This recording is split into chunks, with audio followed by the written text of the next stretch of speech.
So let me real quick before we end this segment get to these comments real quick. These TikTok, and I got two this time. You're gonna get us killed early, huh? All right, let's go. No, wait, but hold on now. Last time we just did TikTok. This time it's TikTok and YouTube. I grabbed from YouTube as well. Okay. So I didn't grab a whole bunch. I grabbed a few that I thought were like basically worth talking about. Because one of there will be comments like on one of the shorts. We had a comment from someone that said, "Hey, I've seen a few of these clips. Where is the full version?" Right. So I just link them to the full version or it's stuff like that where it's just like, oh, I agree or whatever the fuck. It just is nothing. So I grabbed some of the ones here. The first one, there was a comment. I need this to be the first one because it's fucking hilarious because we know the person who commented. It has a picture of you on it, but it's when you gave me the impossible trivia question. Who was the ECW guy into the WWE guy into the whatever the fuck?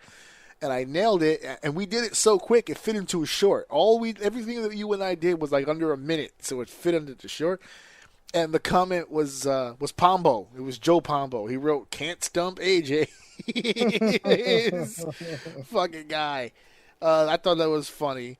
A lot of the comments that we have here are from the Untitled Super Show stuff. So, like, I have a short here that we were talking about bringing back the Punjabi prison match. And there was a comment there. Keyser89 writes, "That's a hard no. Even Jinder was like, that match was trash, LOL." For the Punjabi prison. Dave Knows was making a comment about, this clip was about Julia as the U.S. champion. We were talking about how she was being used, how for a split second, we had to try and sit there and remember who the U.S. champion even was. Zachary Arnold commented on TikTok. He wrote, "She's a good wrestler, so I don't mind." And I chose that comment specifically for that, where it says she's a good wrestler, so I don't mind. And it goes to my point, and we'll talk about this more later on another topic, but being a good wrestler is not enough. They're all good wrestlers. Okay, but let me argue against you right now because okay. And you're gonna know where I'm going with this, because that was my original problem with you when we were talking about Io fucking Sky. Right. And I got killed for that. But here's the thing. She's making me a fucking believer. Because I don't give a fuck what this lady says on the microphone. Get in the ring. It's fucking poetry every time. So I agree with you. This is a level where you got to do more than wrestle. But when you wrestle like Io, well, you might be able to fucking do something. So I'm into this current storyline with the Japanese women all getting at each other's throats right now. And we'll talk about that in a little bit because Crown Jewel just got a whole lot more interesting. But yeah, so that came up there. One of the clips when we were talking about Raja Jackson, and we were talking about legal controversy about the about the whole deal. This was the one clip that I took where it just says I agree. But the reason why I took this particular one, it was the first one that I saw, and. When I started going through other clips, especially revolving around this topic, there were a lot of people that were kind of on board with what we were trying to say. So I didn't want to be repetitive, but there was a lot of people who were kind of going through it. One of our Game Changers clips, when we were talking about Pac-Man's legacy, John JT, the voice of Retro. I know this guy, actually. I met him at one of the shows in Connecticut. He wrote, "Forever a game changer. I once made it to 250K points, and I've never gotten higher since." And they put the laugh emoji. Yeah, I think everybody has a Pac-Man story. At some point in time, they played Pac-Man and kicked a whole lot of ass. So and it stuck with them. So that's good, too. Another clip. This is all TikTok. I think we're coming to the end, actually. This might be the last TikTok. Not one more TikTok. We were talking about match types. We were talking about Albert's topic. And one of the clips that I put up involved him wanting them to bring back Raw Roulette and blank on a pole. This one had a bunch of comments, so I'm going to read them real quick because a lot of them were pitching match ideas. Okay. But there's one in particular that I want to comment on, not to be mean or rude or anything, I just want to explain it. So one of them put Bird Alive, which is a difficult match to bring back with no Undertaker, but I digress. 3 Stages of Hell, which I thought was a pretty cool concept at the time, but you need the right people to do that. Then there's one that wrote, does TNA still have the Lethal Lockdown match? Which I commented there, and I'll share that here. They don't. They should. I like Lethal Lockdown. It was a good premise to a match. It was like a smaller War Games. It was weird. But it was, for them, it was good. Especially now with the new talent they have, it would work. Then there's this. Noah Ray. He wrote, they literally just, because one of the things here was blank on a poll. He wrote, they literally just had a flag on a pole match in NXT, Tavion Heights versus Ethan Page. Now, this is not to put anybody down. And I commented on the actual comment. I responded with this. This is what I wrote in response. I wrote, apologies. We don't follow NXT, so we didn't know that it just happened. And that's where I left it, because that's another thing. I watch about as much wrestling as anybody that I know, and NXT is included in that. But I will admit I don't watch the weekly program of NXT. So I looked this one up, the one that he mentioned about the flag match, literally just happened like a few weeks ago. So there was no shot. I had not seen that. But to our point, we were excited to have the match concept come back. So I will watch that match at some point because I want to watch a flag on a pole match. Yeah. I just didn't know that it happened already. So grace us, please, in the comments. We did you did a question concerning ECW. I called it the history of ECW because of whatever it was that you were asking in the trivia. But somebody, Patrick Starr, with a picture of actual Patrick Starr, he wrote a question for us. He wrote, "What was the founding name of the WWE?" Which is a very, very good question, and it would have fit into your vibe from the questions that you had asked, because it's kind of a trick question. So a lot of people automatically assumed off rip that the original founding name for WWE was WWF. People always just assume that it's World Wide Wrestling Federation. That was the original name, but it's not. The original name is actually Capital Wrestling Corporation. Ooh. That was the CWC was the actual original name of the founding company. So I answered him there, but I wanted to share it here on the pile as we were asking questions. Another issue here on YouTube. Now we're in the YouTube area here for the comments, and somebody underneath. It was another trivia question from you. You were getting a lot of love in the comment section for your trivia questions. Okay. And there was a particular question where someone had wrote in the comments. Oh no, excuse me. Your question was, who was the very first WWE Women's Champion after the revival in 1993? Which A, I thought was a great question, and B, it was a very specific question because it specifically states after the revival in 1993, which is why some of us were, in the clip you don't see the part where we were all struggling to think about it, but I think it was Harry who answered the question. He answered Alundra Blaze, which was the correct answer. Now, I'll take you to the comment. The comment states, "Well, that's easy as fuck, because of her famous '90s run. She was literally the only one," which is not fucking true. Which is not fucking true.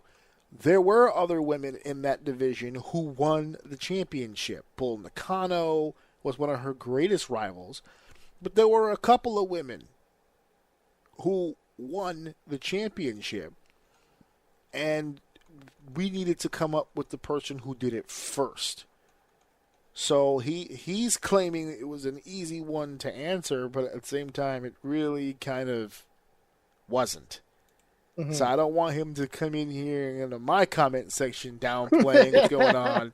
Challenge my trivia. Yeah, because there was definitely more than one option. And as a matter of fact, there were very few options, but there was more than one option. And then it wasn't much longer after that run with all of those women when it was banned or disbanded yet again. And then we got it back in the Attitude Era with Sable and Jacqueline, and we've had it ever since. But there have been some other options. So I don't want them downplaying your question. That was a good question. And then we had the misleading handshake. This is the clip where I talked about how the handshake was a setup by Raja Jackson to get his hands on him later. There was a comment here by Don Salchicha 115. Ooh. He wrote, "Yeah, he was allowed to hit him back once. Hell, 3 or 5 times would have been stiff, but still okay. But 20? Piece of shit move, regardless of how you look at it." Which is ironic, because the way that we looked at it was that it was a piece of shit move. Mm-hmm. So, you're agreeing with us.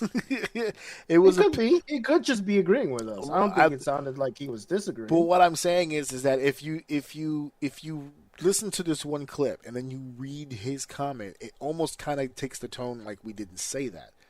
It was almost like my comment was trying to excuse the 20 piece, which was not my point. I think I said immediately after that statement that it was still a shitty move to do, and he's an animal and he shouldn't be a part of any of this shit. But in that moment, I understood the handshake because, as I said in the clip, we from the hood. Of course I'm going to shake your hand so you can get close. So I can tear your fucking throat out. I'm not going to let you walk off. That's fucking stupid. So, yeah. But I just wanted to make that clear for anybody who, I wanted to address that one. I did one we did when we were talking about Avengers Doomsday. That got I think this is a pretty awesome comment because I actually I think I responded definitely on the table. This was specifically this was a clip about Nightcrawler and Mystique, and we were going through the different people who were going to be in there because of that video with the chairs where it revealed all this stuff. Sure. And it says he wrote, "I have this feeling." Oh, he being JP Walkman 9671. "I have this feeling they're bringing everyone back just to kill them off in the first 10 minutes.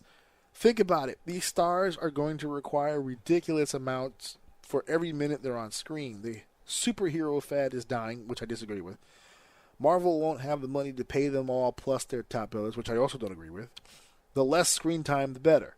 Now this is the part where I agree. "Now as for us, they've got our money. They can give us whatever crap they want. They would very well have made enough in their first week to turn a profit, especially with the X-Men and others getting 10 minutes of screen time." Now, this is one of the reasons why I wanted to bring this comment up, because in the first paragraph, he says, "The superhero fad is dying. Marvel won't have the money to pay them all, plus their top billers." And in the next paragraph, he goes, "Well, they've got our money, and they're gonna turn a hell of a profit in the first week. So which one is it? Are they broke or are they making money hand over fist?" No, I think I don't know if he intended to or not. Go ahead, save his ass. Go ahead.